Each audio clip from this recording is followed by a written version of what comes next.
Oh, great. Another Teen Titans Go movie review? How original.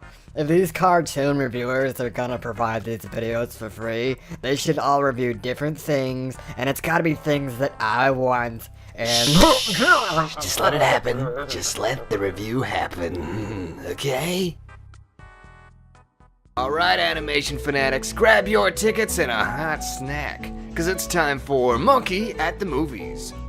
This episode is all about Teen Titans Go to the Movies, the greatest 2D animated film of this year, cause it's the only 2D animated film this year. Why do I keep living? Anywho, there's a lot that's already been said about this, so I'm just gonna hit some key points explaining why I dug this film so much. When I was a little 8-year-old monkey, I spent a lot of time in front of the boob tube doing homework for America's gloriously inept public school system. Luckily, there were some great shows and programming blocks back then to break up the monotony. Ah yes, I have fond memories of Magoozy's lineup in 2004, and Cornel and Bernie was my motherfucking jam when it premiered, but a year prior to them came Teen Titans, fuck yeah! A lighthearted yet occasionally gritty show that combined American and Japanese animation tropes into a bizarre hybrid of sorts. And no, that's not an assumption or an observation. The creators themselves said that's exactly what they had in mind. Glenn, like all the guys who work for Glenn and myself, we've all grown up with anime. We've all been influenced by it all our lives. For me, the anime is an influence just from working with the overseas studios. I realized if you're going to send the cartoons to the Orient to have them animated, you should kind of utilize the best of their abilities. Japanese have something called Super Deformed or Super D. It's the equivalent of like a Tex Avery-like take where the eyeballs come out. Said make it weirder, make it different. Don't be scared of doing something nuts. And Mirkaname was born. The show had comedy, action, moral fiber, and orange and green springboards that launched me into an early puberty, which apparently was also intentional. Each one of the characters feels like someone that you know from high school or you knew, or the kind of very kind. There's a funny guy, there's a hero guy, there's a jock guy, there's a creepy chick, and there's a, hot chick.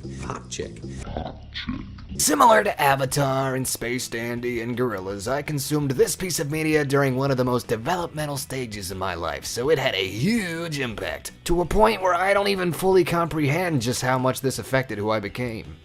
But alas, years passed, Teen Titans went off the air, and wouldn't return until 2013, when Cartoon Network would take that same mix of anime tropes and superhero action, and bake it at 420 degrees.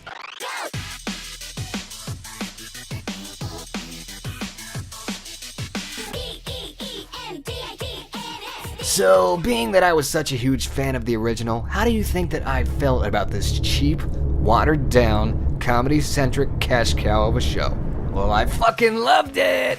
Like an awkward corner in a tiny hallway, this show and its recent movie release both beat the shit out of my funny bone, and they ain't too shabby to look at either, which leads us to another topic, doesn't it? The art style of Teen Titans Go is built for mass production, meaning the colors are flat, the designs are simple and geometric, and characters are typically rigged to reduce the need to draw new poses for each frame. However, when an action scene pops up, there's much more variety in the composition and character poses.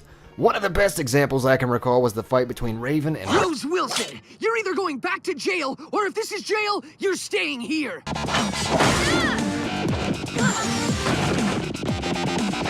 Hot damn. The movie took that concept to the next level by focusing almost entirely on dynamic pose-to-pose animation, especially during musical sequences, which were surprisingly frequent. What's also interesting is how they'd often switch the art style to match the themes in each song. Kinda like how Chowder would change its style on Medium for a joke. Do you know what this means, man? No money means no animation. What are we gonna do? Rather. The backgrounds in both the show and the movie have always intrigued me since they're littered with comic book references and seem to encapsulate pop art and modern comic book color schemes. But every other facet of Teen Titans Go takes a backseat to one thing. Comedy is the centerpiece of Teen Titans Go, and all bases are covered here. Slapstick, physical gags, dark humor. What'd you do that for? Pure protein. Parody and satire.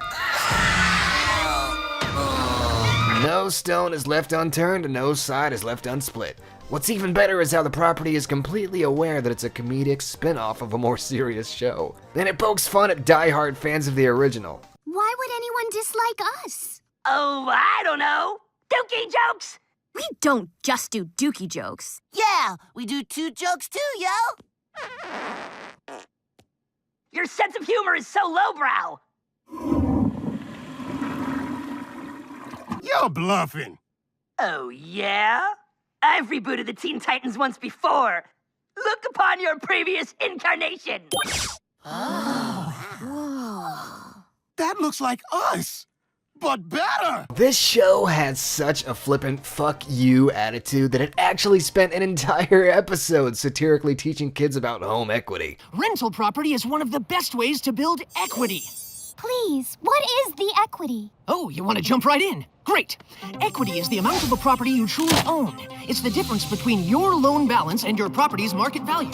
If you sold your property and paid off the bank, the value of your equity is what you'd walk away with. This sounds super boring. And what's funnier is how the entire Teen Titans Go movie is built on this premise of non-seriousness. The whole plot revolves around how Robin and the Titans want to be taken seriously, and how they need a movie to make people take them seriously. So it's a movie about a show that needs a movie to justify being a show.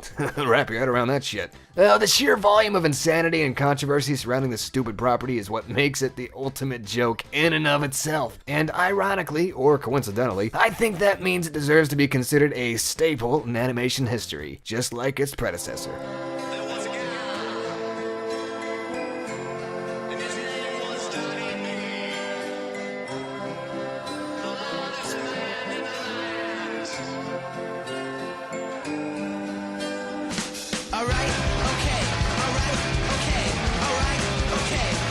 Well, that's all I gotta say about this, folks. Aside from the fact that they used Will Arnett's voice for Slade, which cracks me the hell up, because all I can hear is BoJack Horseman. What are you gonna do? You gonna fart on me? We wanna have a dance-off? You gonna annoy me to death with your waffles? You're a real stupid piece of shit. But I know I'm a piece of shit. That at least makes me better than all the pieces of shit who don't know they're pieces of shit. Love or hate the source material, you gotta see this dumb thing. Watch the show, watch the movie, or don't. It's whatever, man. I'm gonna keep enjoying it either way, cause I'm Braché, I'm a monkey at the movies, and I'll see you at the next flick.